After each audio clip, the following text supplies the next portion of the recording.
I want to make a little video here on a new rifle I picked up. This is a Schmidt Rubin, and from what I've been told, it's a model 1900. It's chambered in 9.3 by 53 caliber, and it's a sporter conversion, but it's quite unique. I've never seen one of these sported before, so I'm just going to go over some of the features and what they've done to this particular rifle. I don't really know a heck of a lot about the Schmidt Rubin or Swiss rifles at all. If you want more information on these rifles, I suggest going to the Koba 49 page. It's KOBA 49, and actually right as I'm filming this video, he's doing a series on the military Schmidt Rubin rifles, and he goes through the whole disassembly of them and the history, and he knows all about that. So if you're interested in the military rifles, I highly suggest going to his page. But I'm just going to talk about this rifle, which I just picked up, and it's kind of unique. The markings on this rifle appear to be the standard Swiss markings with the private sale. In the 14, I'm not sure if that's the 14 is the date it was released out of service, and the P means that it has been transferred to private hands out of the military.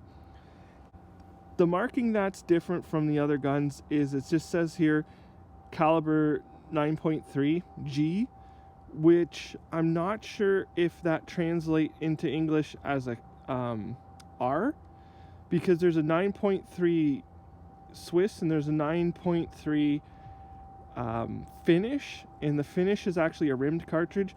I'm not positive on this gun other than just what I've been told, but before firing it, I will probably get it checked by a gunsmith to make sure of the proper cartridge. I believe it's in Swiss, and that's maybe the G stands for an S, maybe the Swiss cartridge. I don't know.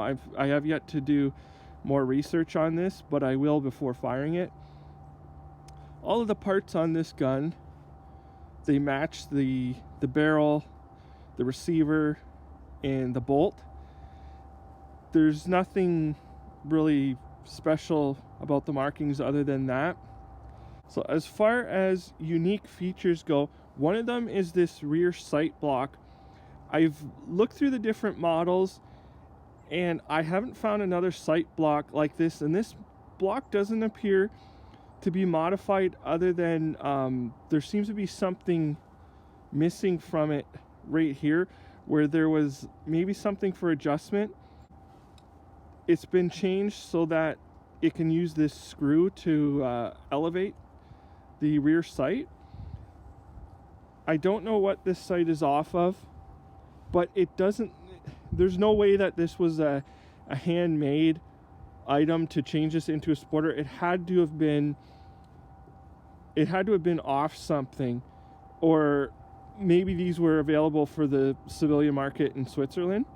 But this is the unique rear sight, and you can see it has a notch here set for 100 yards, and that's the only increment that's on it. And then you have the adjustment, the fine adjustment with the screw on there. The front sight is just this post here, and there's a hole through it. It must be for some kind of wing or guard on here. I'm not really sure because I know very little about these Swiss rifles.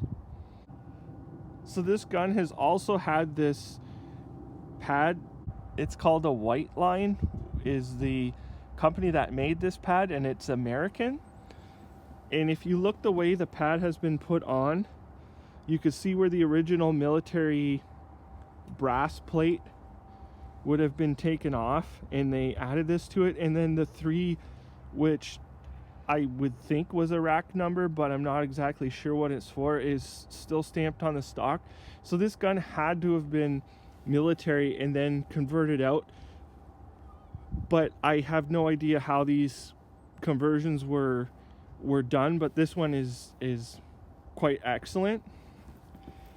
Also, the pistol grip on the stock is roughly in there. It's the same type as the ones used on all the other Swiss guns, but from what I've seen on the other Swiss guns, they always seem to match the stock when they put these on. The stock and the nub matches better. This seems to be added on later. It also has a big knot in it, and it's quite comfortable, just like the reason why they added them, because it really does feel good in your hand while you're shooting this.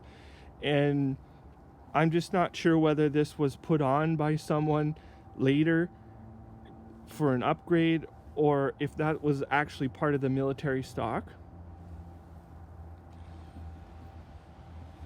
The last real change to this gun, which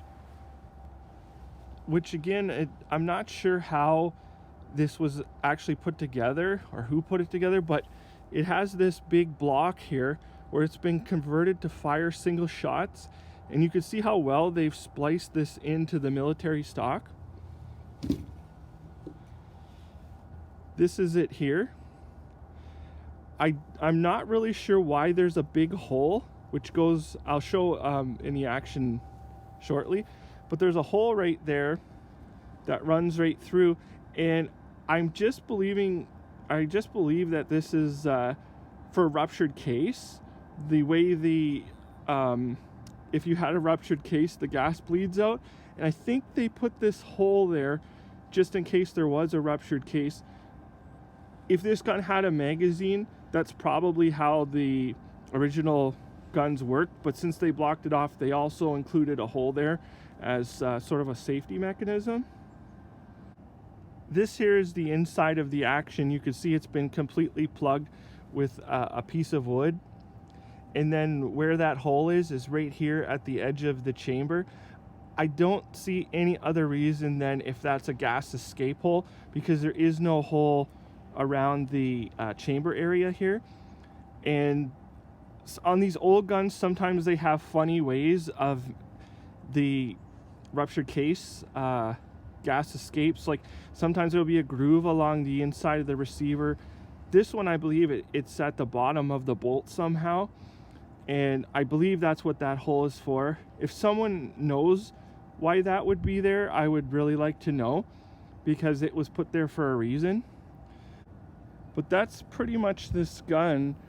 If anybody has any more information on it, or knows anything about these Swiss rifles, you can leave some information in the comments, because I really don't know. So it's just a lot of speculation, but this gun is just excellently made, and I just wanted to do a little video on it because it's something different. And hopefully, if I can find ammunition, if I can confirm what the ammunition is, and I can find some ammunition, I'll be doing a shooting video on this gun, I hope.